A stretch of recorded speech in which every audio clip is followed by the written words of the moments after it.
What comes to your mind when you hear this melody?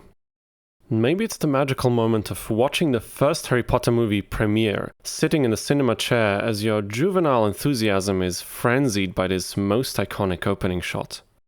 Maybe it's the excitement you felt as you observed every one of your favorite characters from the books come to life in front of your eyes, making this fantastical world feel more real than you could have ever imagined.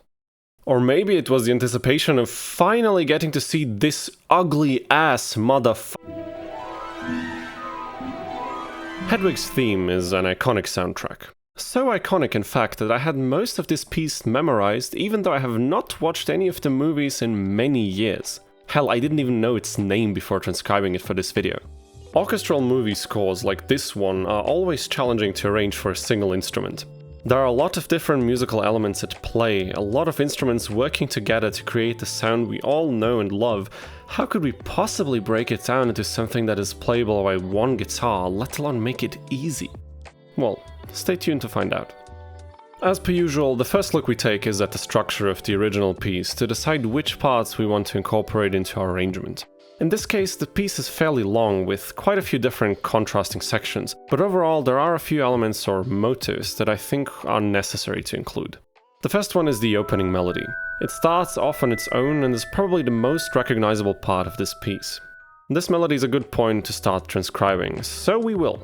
Keep in mind that while we will stay in the same key, I will immediately transcribe all of this an octave lower so it becomes actually playable on the guitar.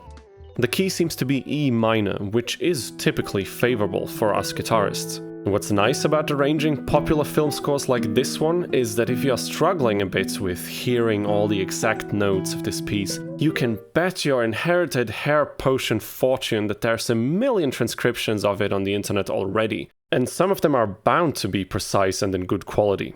I found this video with a score reduction and analysis by Brad Frey, so we can take this to confirm the notes we already transcribed ourselves and fill in the gaps on the ones we were unable to decipher.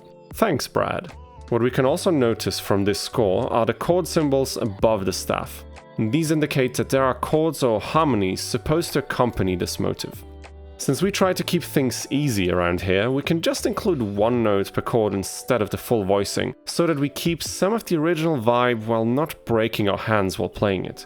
In this case, we have two options. Use the root notes of the chords, or use inversions of these chords, meaning that some other note within the chord moves down to become the lowest note. The latter is precisely what happens in the original, so let's just see if this works out for us.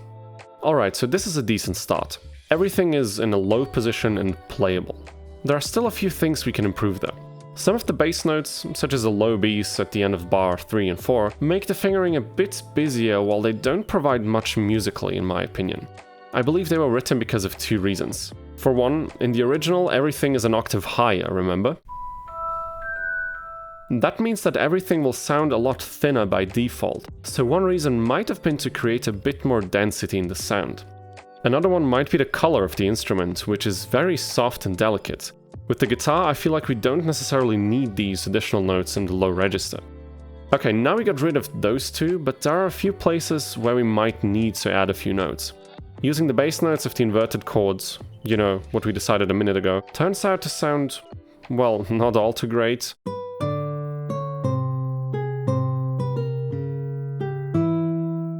It's just missing a few more notes to really establish the intended harmonies, so we'll add a few notes that do that and are hopefully easy to play along. Well, that looks a bit fuller. Now that the two bass notes are gone, we have a bit more meat in the chords at the end. So far, I'm very satisfied, but I'd like to come back to this theme and create a variation of some sorts later, so we'll keep this on our to-do list. Let's take some time to look at the second theme of the piece.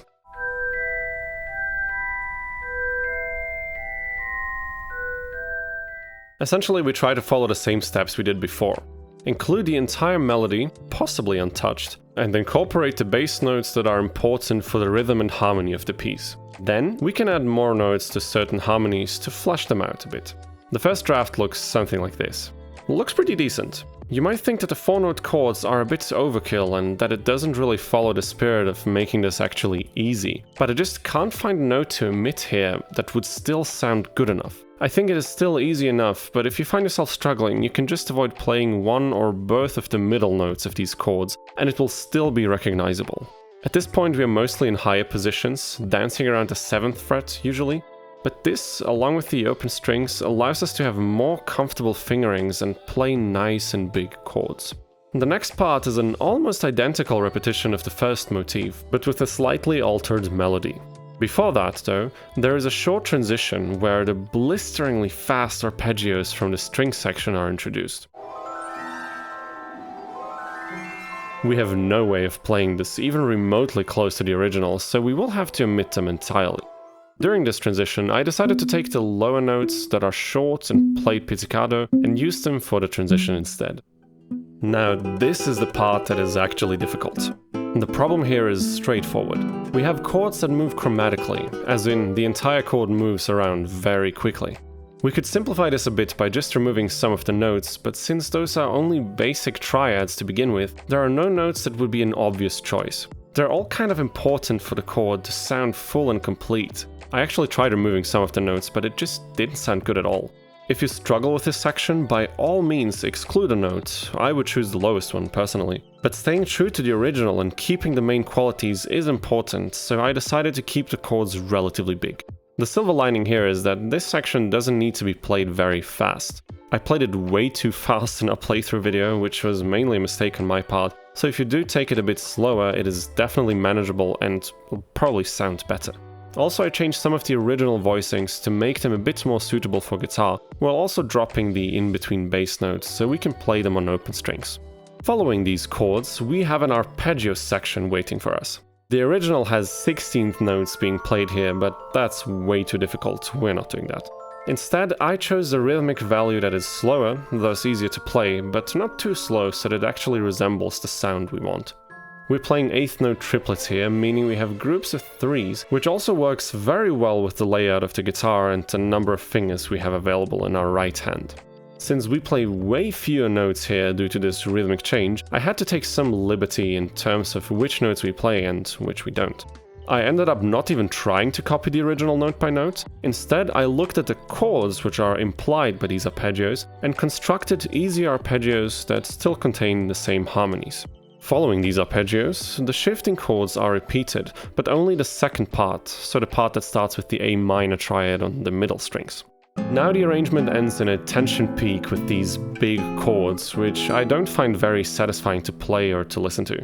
In the original, we'd now move into the bridge, but I decided against incorporating the bridge in this arrangement so that it stays rather short and easier to learn. We'll just try the oldest trick in the book and repeat the very first part of the piece at the end, so we land on something familiar.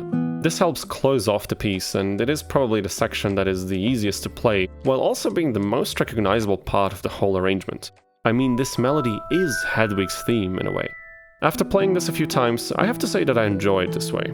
After practicing the whole thing for a little bit, I decided to take a final look at a few of those parts and make them a tad bit easier, hopefully without ruining the musicality of the piece.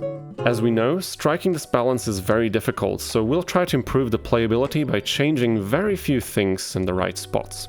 The beginning is not that challenging to play, so we'll leave it as is. The second part is where I can see some improvement happening.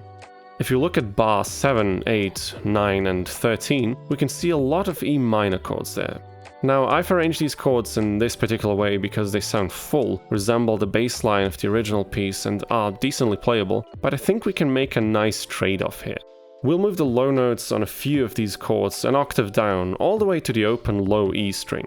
This way, the right hand has to spread a bit further, but hitting the 6th string with the thumb is typically easier since, you know, it's the lowest string.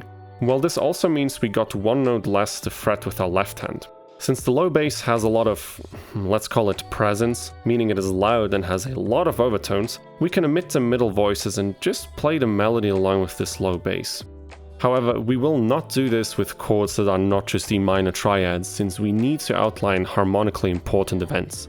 Removing notes would take away too much in that case. Bar 62 is not repeated in the original. This is rather a creative choice I took to properly establish the structure that we need here. Putting the bass notes lower will, once again, allow us to get more out of our instrument, which is perfect for this kind of build-up.